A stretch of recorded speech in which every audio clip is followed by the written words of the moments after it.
اعوذ باللہ من الشیطان الرجیم، بسم اللہ الرحمن الرحیم۔ حدیث نمبر 7137۔ رسول الکریم صلی اللہ علیہ وآلہ وسلم نے فرمایا، جس نے میری اطاعت کی اس نے اللہ کی اطاعت کی، اور جس نے میری نافرمانی کی اس نے اللہ کی نافرمانی کی، اور جس نے میرے مقرر کیے ہوئے امیر کی اطاعت کی اس نے میری اطاعت کی، اور جس نے میرے امیر کی نافرمانی کی اس نے میری نافرمانی کی۔ حدیث نمبر 7138۔ رسول اللہ صلی اللہ علیہ وآلہ وسلم نے فرمایا، آگاہ ہو جاؤ، تم میں سے ہر ایک نگہبان ہے اور ہر ایک سے اس کی رعایا کے بارے میں سوال کیا جائے گا۔ پس امام امیر المومنین لوگوں پر نگہبان ہے اور اس سے اس کی رعایا کے بارے میں سوال ہوگا۔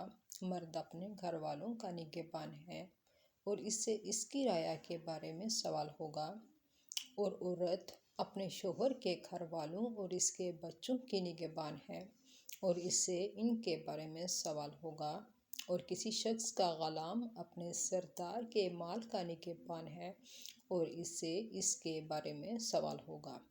آگاہ ہو جاؤ کہ تم میں سے ہر ایک نگہبان ہے اور ہر ایک سے اس کی رعایا کے بارے میں پرسش ہوگی۔ حدیث نمبر 7139۔ میں قریش کے ایک وفد کے ساتھ معاویہ رضی اللہ تعالیٰ عنہ کے پاس تھا کہ انہیں معلوم ہوا کہ عبداللہ بن عمرو بن العاص رضی اللہ عنہما بیان کرتے ہیں کہ عنقریب قبیلہ قحطان کا ایک بادشاہ ہوگا۔ معاویہ رضی اللہ تعالیٰ عنہ اس پر غصہ ہوئے اور کھڑے ہو کر اللہ کی تعریف اس کی شان کے مطابق کی، پھر فرمایا، اما بعد، مجھے معلوم ہوا ہے کہ تم میں سے کچھ لوگ ایسی حدیث بیان کرتے ہیں جو نہ کتاب اللہ میں ہے اور نہ رسول اللہ صلی اللہ علیہ وآلہ وسلم سے منقول ہے۔ یہ تم میں سے جاہل لوگ ہیں، پس تم ایسے خیالات سے بچتے رہو جو تمہیں گمراہ کرتے ہیں، کیونکہ میں نے رسول اللہ صلی اللہ علیہ وآلہ وسلم کو یہ فرماتے سنا ہے کہ یہ امر خلافت قریش میں رہے گا۔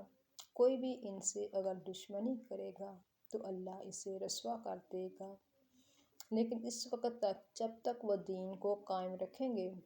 اس روایت کی مطابقت نعیم نے ابن المبارک سے کی ہے، ان سے معمر نے، ان سے زہری نے اور ان سے محمد بن جبیر نے۔ حدیث نمبر 7140۔ رسول اللہ صلی اللہ علیہ وآلہ وسلم نے فرمایا، یہ امر خلافت اس وقت تک قریش میں رہے گا جب تک ان میں 2 شخص بھی باقی رہیں گے۔ حدیث نمبر 7141۔ رسول اللہ صلی اللہ علیہ وآلہ وسلم نے فرمایا، رشک بس 2 آدمی پر ہی کیا جانا چاہیے، ایک وہ شخص جسے اللہ نے مال دیا اور پھر اس نے وہ حق کے راستے میں بے دریغ خرچ کیا، اور دوسرا وہ جسے اللہ نے حکمت دین کا علم دیا، قرآن و حدیث کا دیا ہے، وہ اس کے موافق فیصلے کرتا ہے۔ حدیث نمبر 7142۔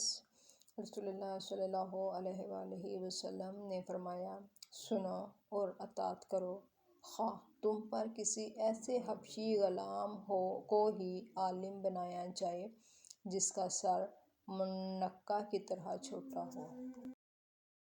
حدیث نمبر 7143۔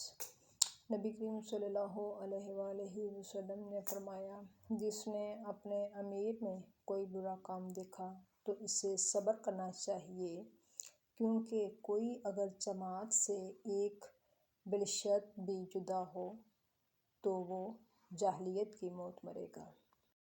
حدیث نمبر 7144۔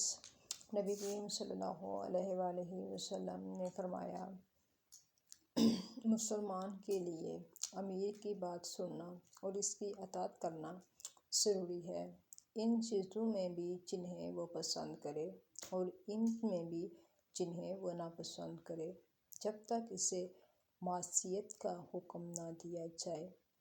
پھر جب اسے معصیت کا حکم دیا جائے تو نہ سننا باقی رہتا ہے نہ اطاعت کرنا۔ حدیث نمبر 7145۔ نبی کریم صلی اللہ علیہ وآلہ وسلم نے ایک دستہ بھیجا اور اس پر انصار کے ایک شخص کو امیر بنایا اور لوگوں کو حکم دیا کہ ان کی اطاعت کریں۔ پھر امیر فوج کے لوگوں پر غصہ ہوئے اور کہا کہ کیا حضرت صلی اللہ علیہ وآلہ وسلم نے تمہیں میری اطاعت کا حکم نہیں دیا ہے؟ لوگوں نے کہا کہ ضرور دیا ہے۔ اس پر انہوں نے کہا کہ میں تمہیں حکم دیتا ہوں کہ لکڑی جمع کرو اور اس سے آگ جلاؤ اور اس میں کود پڑو۔ لوگوں نے لکڑی جمع کی اور آگ جلائی۔ جب کودنا چاہا تو ایک دوسرے کو لوگ دیکھنے لگے اور ان میں سے بعض نے کہا کہ ہم نے حضرت صلی اللہ علیہ وآلہ وسلم کی فرمانبرداری آگ سے بچنے کے لیے کی تھی، کیا پھر ہم اس میں خود ہی داخل ہو جائیں؟ اسی دوران میں آگ ٹھنڈی ہو گئی اور امیر کا غصہ بھی جاتا رہا۔ پھر حضرت صلی اللہ علیہ وآلہ وسلم سے اس کا ذکر کیا گیا تو آپ صلی اللہ علیہ وآلہ وسلم نے فرمایا کہ اگر یہ لوگ اس میں کود پڑتے تو پھر اس میں سے نہ نکل سکتے۔ اطاعت صرف اچھی باتوں میں ہے۔